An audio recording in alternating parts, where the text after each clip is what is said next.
ഇപ്പോൾ CITU നേതാവ് Elamaram Kareem MP നമ്മളോടൊപ്പം ചേരുന്നു. ശ്രീ എളമരം കരീം, തെരഞ്ഞെടുപ്പ് കഴിഞ്ഞ് കാത്തിരിക്കുകയായിരുന്നു ഇത്തരം നിരക്ക് വർധനവുകൾക്ക്. നമുക്കറിയാം, കഴിഞ്ഞ ദിവസം തിരുവനന്തപുരം വിമാനത്താവളത്തിൻ്റെ യൂസർ ഫീ ഏതാണ്ട് 50% ഉയർത്തിയത്. സാധാരണപ്പെട്ട മനുഷ്യനെ അല്ലെങ്കിൽ അവരെ ചൂഷണം ചെയ്യുന്ന രീതിയിലേക്ക് കേന്ദ്ര സർക്കാരുമായി ബന്ധപ്പെട്ട ഓരോരോ സ്ഥാപനങ്ങളും നിരക്കുകൾ വർദ്ധിപ്പിച്ചുകൊണ്ടിരിക്കുകയാണ്. ഇപ്പോൾ ഇത് വളരെ സാധാരണപ്പെട്ട മനുഷ്യരെ ബാധിക്കുന്നതാണ്, ടെലിഫോൺ മൊബൈൽ നിരക്കുകളുടെ വർധന.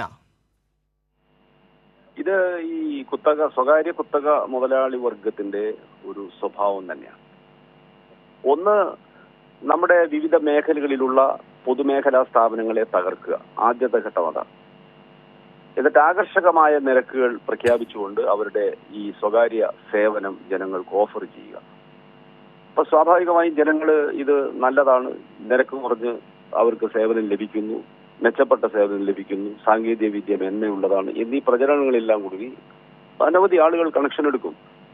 അത് ഈ ടെലികോമിൽ മാത്രമല്ല, മറ്റെല്ലാ മേഖലകളിലും ഇത് വരുന്നുണ്ട്. ഉദാഹരണത്തിന് കേരളത്തില് ഈ കടുത്ത വേനൽ വന്നപ്പോൾ വൈദ്യുതി അല്പം പ്രയാസങ്ങൾ നേരിട്ട സന്ദർഭത്തിൽ കണ്ട ഒരു പ്രചരണം എന്റെ ശ്രദ്ധയിൽ വന്നിട്ടുണ്ട്. വൈദ്യുതി ബോർഡ് സംസ്ഥാന സർക്കാരിന്റെ നിയന്ത്രണത്തിലായതുകൊണ്ടാണ് ഈ പ്രയാസങ്ങളൊക്കെ. ടെലികോം മേഖലയിൽ റിലയൻസും ടാറ്റയും ഒക്കെ വന്നതുപോലെ ഇതും സ്വകാര്യവൽക്കരിക്കണം, എന്നാലേ ജനങ്ങൾക്ക് രക്ഷയുള്ളൂ എന്ന് വ്യാപകമായൊരു പ്രചരണം അയച്ചു കിട്ടും. അന്ന് അതിന് ഞങ്ങളൊക്കെ മറുപടിയൊക്കെ പറഞ്ഞിരുന്നു. അത്തരം വാദഗതിക്കാർക്കുള്ള ഏറ്റവും നല്ലൊരു മറുപടിയാണ് ഈ സംഭവം. ഇത് തിരുവനന്തപുരം എയർപോർട്ടിലെ അദാനിയുടെ യൂസർ ഫീ വർധന ഉൾപ്പെടെ എല്ലാ രംഗത്തും ഇതാണ്. ഇന്ത്യ രാജ്യത്ത് പൊതുമേഖലയിൽ ടെലികോം മേഖലയിൽ മത്സരശേഷി ഉണ്ടായിരുന്ന BSNL കേന്ദ്ര ഗവൺമെന്റിന്റെ നയങ്ങൾ ദുർബലമാക്കി. അതെല്ലാം ഈ റിലയൻസിന് വേണ്ടി ചെയ്തതാണ്. കർഷക സമരം നടക്കുന്ന കാലത്ത് കൃഷിക്കാരുടെ സംഘടന ഈ റിലയൻസിനെതിരെ മുദ്രാവാക്യം വിളിച്ചിട്ട് അതുപോലും അന്നത്തെ പത്രങ്ങൾ റിപ്പോർട്ട് ചെയ്തില്ല. അവരുടെ നയങ്ങൾക്കെതിരായി നേരിട്ട് സമരം നടന്ന കർഷകരുടെ അനുഭവത്തിൽ നിന്നാണ് റിലയൻസിനെതിരായ മുദ്രാവാക്യം വിളി ഉയർന്നത്. പക്ഷെ ഒരു പ്രധാന മാധ്യമങ്ങൾ അത് റിപ്പോർട്ട് ചെയ്തില്ല. പഞ്ചാബിൽ BSNL കണക്ഷൻ അന്ന് ആ കാലത്ത് കുറച്ച് വർദ്ധിക്കുകയും ചെയ്തു. ജനങ്ങള് മേഖലയിൽ നിന്നുള്ള അനുഭവത്തിന്റെ അടിസ്ഥാനത്തിലാണ് നിലപാട് സ്വീകരിച്ചത്.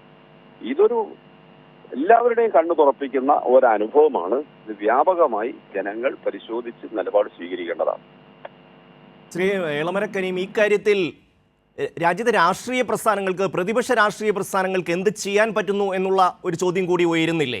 അതായത് ഇപ്പോൾ കോൺഗ്രസ് അടക്കമുള്ള രാഷ്ട്രീയ പാർട്ടികളെ സംബന്ധിച്ച് ഈ ഓരോരോ വിഷയങ്ങളിലും അവരുടെ പ്രതികരണം വളരെ നാമമാത്രമായി ചുരുങ്ങിപ്പോകുന്നു എന്നുള്ളതാണ്. ഒരുപക്ഷെ ഇതിൽ നിന്ന് വ്യത്യസ്തമായി നമ്മൾ കണ്ടത് ദില്ലിയിൽ ആം ആദ്മി പാർട്ടി ഈ കേജ്രിവാളിൻ്റെ വിഷയവുമായി ഉയർത്തിക്കൊണ്ടുവന്ന ഒരു സമരവും അതിനു മുമ്പ് കർഷക സമരവുമാണ്.